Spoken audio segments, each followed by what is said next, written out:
Halo pemirsa, kembali lagi dengan saya Kasima Azizah dengan NIM 2514060022 dari Universitas Islam Negeri Imam Bonjol Padang mengabarkan. Dalam kehidupan sehari-hari, seseorang mengalami short-term memory dan long-term memory. Yang dimana short-term memory itu adalah sistem penyimpanan informasi dalam jangka waktu yang lebih singkat, biasanya sekitar 15-30 detik. Setelah itu, seseorang akan melupakan informasi yang diterimanya, kecuali diulang-ulang. Jika diulang-ulang informasi yang diterima, maka seseorang akan berpindah ingatannya ke long-term memory. Short-term memory memiliki kapasitas yang terbatas. Biasanya, menurut George Miller, kapasitasnya sekitar 7 lebih kurang 2 item informasi.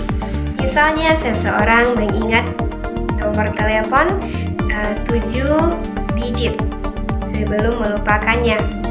Proses utama short-term memory adalah pengulangan, yaitu mengulang-ulang informasi yang diterima dalam jangka waktu yang lebih lama dan bermakna.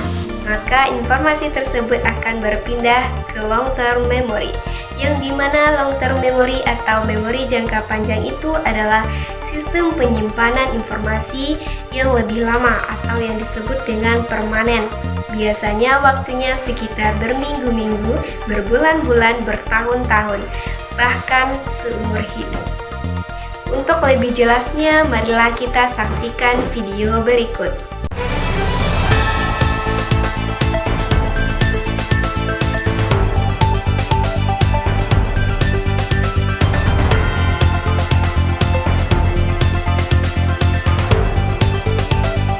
Otak itu punya kapasitas dalam menyerap dan menerima informasi dari yang mulai jangka pendek sampai jangka panjang, ya kan? Long term memory, short term memory, you know it lah. Nah, di short term ini, katakan kapasitas itu cuma 7. Dan ketika ada tambahan informasi yang lain, dia cuma punya 2 pilihan. Memaksa untuk masuk long term, yang mana itu seringkali gagal. Kedua, menghapus informasi yang lain. Sehingga kita jadi sering melupakan sesuatu yang sebenarnya penting, karena nge-stuck kan di kepala kita. Lalu, apa yang harus kita lakukan? Salah satunya yang paling efektif yang pernah gue lakukan adalah chunking. Jadi informasi, knowledge, atau semua hal-hal yang bermanfaat untuk kepala kita, itu gue bikin bongkahan-bongkahan. Dan itu gue yakin juga sudah kalian lakukan tanpa sadar. Misalnya ngapal nomor handphone, ya kan? Nggak mungkin dalam 12 atau 13 nomor handphone lu bisa hafal itu akan sangat sulit. Kecuali ada keunikan di dalam kepala lu. Nah, biasanya gimana lu ngafal? Pecah-pecah jadi 2, ya kan? 0, 8, 9, 6. Oke pemirsa, seperti video yang kita lihat tadi, bahwa short-term memory itu sangatlah berpengaruh dalam menyimpan informasi yang kita dapatkan. Untuk itu, marilah kita lihat lagi ulasan video-video yang membahas tentang short-term memory agar lebih paham mendalam lagi. Marilah kita saksikan video berikutnya. Terima kasih.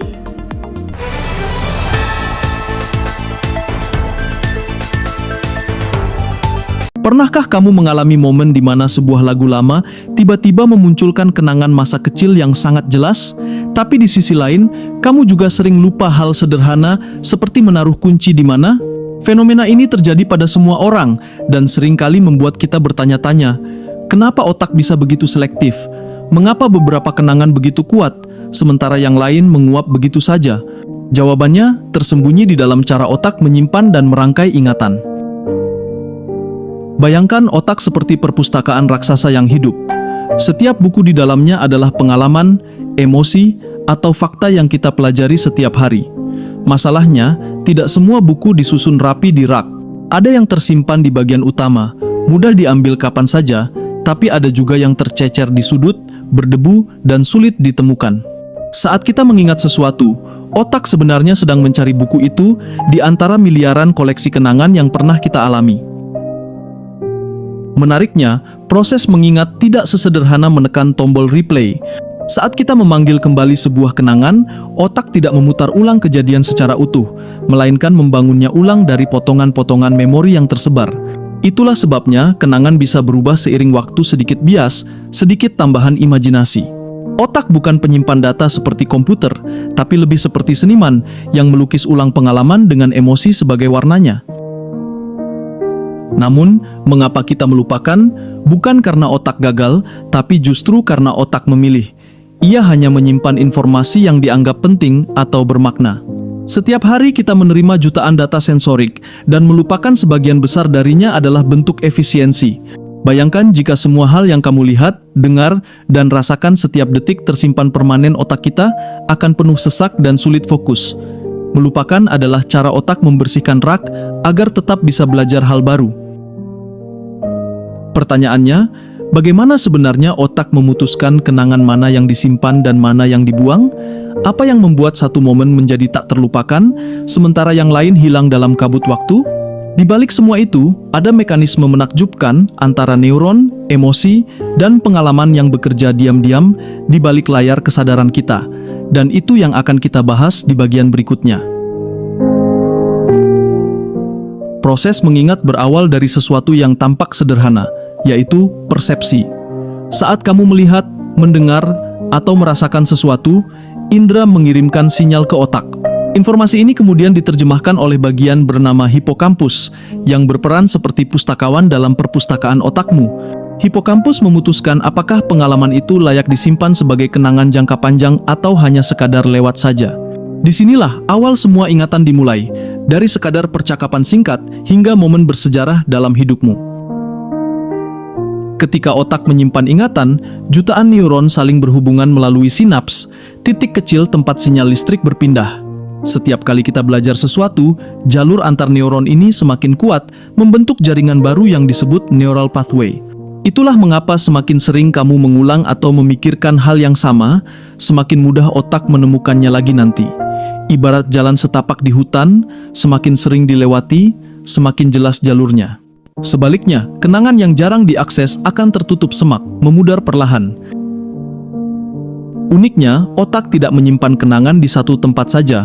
Potongan visual, suara, dan emosi disimpan di area berbeda, lalu disatukan kembali ketika kamu mengingatnya.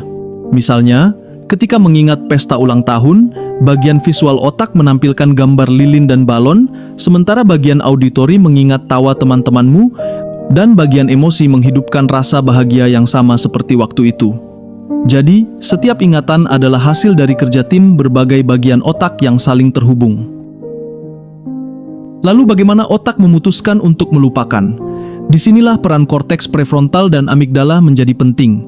Jika suatu pengalaman tidak disertai emosi kuat atau pengulangan, hipokampus menandainya sebagai tidak relevan. Dalam beberapa hari, koneksi antar neuron yang menyimpannya akan melemah, proses alami yang disebut synaptic pruning. Otak melakukan ini agar tidak kelebihan beban informasi. Dengan kata lain, melupakan bukan kegagalan, tapi strategi efisiensi agar otak bisa tetap fokus pada hal-hal yang benar-benar penting. Namun ada satu hal menarik, emosi adalah lem super bagi memori. Ketika kita mengalami sesuatu yang menimbulkan perasaan kuat, entah bahagia, takut, atau sedih, amigdala memberi sinyal pada hipokampus untuk menyimpannya lebih dalam. Itulah sebabnya kita lebih mudah mengingat hal-hal yang menyentuh hati dibanding informasi netral. Baiklah pemirsa, kembali lagi dengan saya. Di sini saya akan menjelaskan isi video dengan beberapa penjelasan. Baiklah, dalam video menjelaskan bahwa kita tidak sadar bahwa sebuah lagu bisa mengingatkan kenangan masa kecil, dan sebuah hal yang sepele cepat terlupakan. Contohnya, kita lupa menaruh kunci di mana kita letakkan. Hal itu karena kita menganggap bahwa itu hal yang sepele. Otak itu dia memilih mana yang akan dia simpan, mana yang baik dan mana yang menurutnya itu penting. Sama seperti kita dalam kehidupan sehari-hari, bahwa kerja otak itu seperti itu. Contohnya seperti kita dalam belajar. Pasti kita dalam belajar cepat terlupakan ilmu yang disampaikan. Dalam beberapa waktu, seperti 13 detik sampai 30 detik, pasti kita akan melupakan pelajaran itu. Tetapi, sebuah lagu yang membuat kita mengingatkan masa kecil selalu teringat. Apabila mendengar sebuah lagu itu, maka kita akan teringat masa-masa dahulu. Kenapa seperti itu? Karena otak itu dia memilih mana yang penting, mana yang tidak. Dan di dalam otak ada mekanisme. Nah, otak itu bekerja, dia seperti gambar, seperti lukisan, yang dimana otak sebagai media atau gambarannya, sebagai sarananya, sedangkan emosi sebagai warnanya. Begitulah kerja otak yang digambarkan dalam video yang barusan ditampilkan. Mungkin hanya itu yang dapat saya sampaikan. Mari kita saksikan video berikutnya.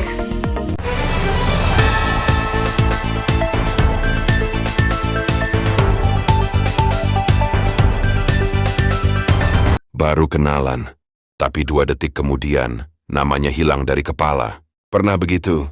Tenang, otakmu bukan rusak. Dia terlalu sibuk menyaring dunia. Saat kamu bertemu orang baru, otak langsung banjir stimulus, nada suara, ekspresi wajah, lingkungan sekitar, bahkan detak jantungmu sendiri. Di tengah kekacauan itu, nama justru dianggap data tak penting. Jadi memori jangka pendek menolaknya. Ia hanya punya ruang beberapa detik sebelum informasi terhapus permanen. Masalahnya, kalau fokusmu terpecah, misalnya kamu sibuk mikir apakah senyumku kaku, maka sinyal dari nama itu tak pernah sempat masuk ke memori jangka panjang. Dan yang lebih gila, otak bisa mengingat aroma parfumnya selama berhari-hari, tapi melupakan namanya dalam 5 detik. Ironis tidak juga, karena bagi otak manusia, siapa dia tidak sepenting bagaimana dia membuatmu merasa. Oke pemirsa, setelah menyaksikan video tersebut, bahwa setelah kita bertemu dengan orang baru, maka kita akan lupa namanya beberapa detik. Tapi lebih gilanya atau lebih parahnya itu, kita selalu mengingat aroma parfumnya selama berhari-hari, namun namanya cepat lupa. Tenang, di saat kondisi itu, otakmu tidak rusak, tetapi dia sibuk menyaring dunia. Soalnya kapasitas otak ini sangatlah terbatas. Oleh karena itu, otak memilih mana yang lebih penting disimpannya. Pada saat kondisi itu, otak lebih memilih untuk tidak menyimpan nama karena dia anggap itu tidak penting. Sehingga pada suatu saat bertemu lagi dengan orang tersebut, dia lupa nama orangnya. Sehingga bertanya lagi, siapa nama kamu? Begitulah cara kerja otak. Nah, untuk video selanjutnya, marilah kita lihat dari seorang bapak-bapak yang bernama Bekti. Beliau mengalami short term memory sehingga lupa nama anaknya. Oke, untuk lebih lanjutnya, marilah kita saksikan video berikut.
Videonya.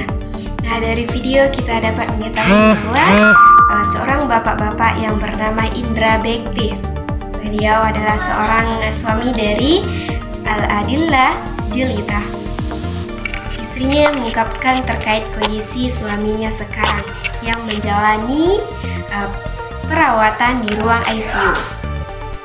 Hal itu terjadi karena seusai menjalani operasi, Indra Bekti yang mengalami pendarahan otak pada waktu lalu. Kondisi Indra Bekti sekarang adalah Al-Adilah kelihatannya kabur, suaminya tensi darah rendah dan juga lupa dengan Al-Adilah terus berusaha mengingatkan momen-momen masa lalu kepada suaminya Indra Bekti. Nah, apa endingnya? Nah, endingnya bahwa Al-Adilah sukses dan berhasil mengingatkan suaminya dengan masa-masa lalu, sehingga suaminya bisa mengenalinya dan ingat anak-anaknya. Wah, syukur alhamdulillah ya usaha seorang istri yang begitu sangat berusahanya untuk mengingatkan kembali ingatan suaminya. Nah, ungkap Al-Adilah, dia menganggap ini seperti mukjizat. Wah, Masya Allah.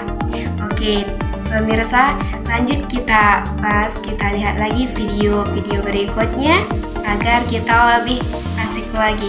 Oke pemirsa, lanjut ke video selanjutnya, yaitu tentang seorang bapak-bapak yang marah terhadap otaknya karena terlalu cepat, jadi dia susah untuk menyimpannya. Sehingga bapak itu mengambil pena dengan cepat-cepat, kemudian bertanya lagi kepada otaknya. Lebih serunya, marilah kita saksikan video berikut.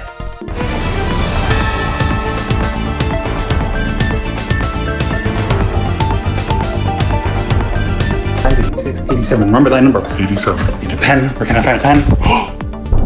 We're gonna find paper. What's the number? The light on the ceiling behind you looks like a teddy. What's the number? I don't know. God damn it! 5, 86, 87. Remember that number? 87. Need a pen. Oke pemirsa, terima kasih telah menyaksikan video tadi. Nah, bagaimana perasaannya? Pasti ketawa-ketawa di rumah yang menonton video tersebut. Oke, kita akan tampilkan video terakhir ya pemirsa, yang dimana video itu adalah solusi dari masalah short term memory dari video-video sebelumnya yang ditampilkan.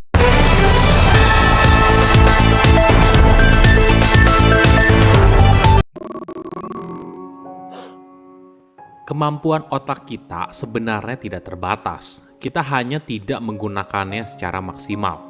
Halo semuanya, nama saya Michael. Selamat datang di channel saya, Sikutu Buku. Kali ini saya akan bahas buku Unlimited Memory karya Kevin Horsley. Sebelum kita mulai, buat kalian yang mau support channel ini agar terus berkarya, caranya gampang banget. Kalian cukup klik subscribe dan nyalakan loncengnya. Dukungan kalian membantu banget supaya kita bisa rutin posting dan bersama-sama belajar di channel ini. Buku ini membahas bagaimana kita bisa meningkatkan kemampuan otak untuk belajar lebih cepat, mengingat lebih banyak, dan bekerja lebih produktif. Banyak orang tidak pernah menyentuh 10% dari potensi memorinya. Kita terbiasa melatih otak kita untuk memiliki perhatian yang pendek. Alhasil, banyak orang yang tidak bisa fokus dalam waktu yang lama. Misalnya, rata-rata orang melihat handphone mereka 50 kali sehari. Kita membaca email, berita, media sosial, dan sebagainya. Di saat kita seharusnya menghabiskan waktu untuk keluarga dan orang yang dicintai. Saya merangkumnya menjadi 3 hal penting dari buku ini. Pertama, kenapa memori begitu penting? Memori adalah fondasi dari hidup manusia. Apapun yang kamu tahu tentang dirimu sendiri dan hidup yang kamu jalani sekarang berasal dari memori. Sebuah memori yang bagus akan memberikan manfaat tersendiri, bisa menyimpan dan mengakses informasi dengan cepat, membuat hubungan antar informasi, menangkap peluang, dan meningkatkan kecerdasan secara umum. Sebagai penderita disleksia, penulis kesulitan mengikuti pelajaran sekolah sejak kecil. Setelah lulus sekolah, dia mulai belajar tentang otak manusia dan menemukan kalau memori dapat diperkuat dengan latihan dan penggunaan rutin, seperti halnya keahlian yang lain. Penulis pun mulai membaca banyak buku, mewawancarai orang dengan memori yang hebat, dan berlatih berbagai teknik. Alhasil, penulis mampu menyerap 4 buku dalam seminggu dan belajar lebih cepat daripada rata-rata orang biasa. Pada tahun 1995, penulis berhasil masuk dalam 5 besar kejuaraan memori dunia dan diberikan penghargaan International Grandmaster of Memory dari Brain Trust, penyelenggara acara tersebut. Pada tahun 1999, penulis memecahkan rekor dunia untuk The Average of Memory Test, di mana dia harus mengingat 10.000 angka dari pi. Lalu dia harus bisa menjawab 5 angka sebelum dan sesudah dari angka yang diucapkan oleh juri. Dunia selalu berubah, kita selalu belajar hal baru terus-menerus untuk bisa terus berkembang. Namun sayangnya, kita seringkali menghambat diri kita untuk maju. Kita suka bilang, saya tidak cukup pintar, saya terlalu tua, atau saya tidak punya waktu. Namun kita bisa melatihnya untuk semakin kuat. Pertama, hilangkan konflik batin. Mungkin otak kita berisi begitu banyak pikiran, mungkin ada yang muncul terus-menerus meminta perhatian kamu segera. Nah, bagaimana caranya untuk bisa menghilangkan semua itu? Tentu saja kita perlu berlatih mindfulness atau kesadaran batin. Tapi ada cara yang lebih mudah. Kamu bisa memulai dengan berhenti multitasking. Menurut para ahli neuroscience, multitasking dapat memperlambat kerja seseorang hingga 50%. Bukan hanya itu, hal ini juga meningkatkan kesalahan hingga 50%. Kedua, tips punya ingatan yang kuat. Apakah kamu pernah membaca sesuatu, lalu sehabis itu lupa apa yang sudah kamu baca? Penulis memberikan tips yang bisa kamu coba. Gunakan kreativitas untuk membuat informasi itu mudah diingat. Misalnya, kamu ingin menghafal kata tertentu, maka kamu bisa menggunakan kata yang punya nada yang sama. Sebagai contoh, kamu sedang belajar kata polo, kata dari bahasa Spanyol untuk ayam. Coba bayangkan dirimu bermain polo sambil mengendarai seekor ayam yang besar. Pastinya kamu tidak akan lupa kata tersebut. Rumusnya seperti ini.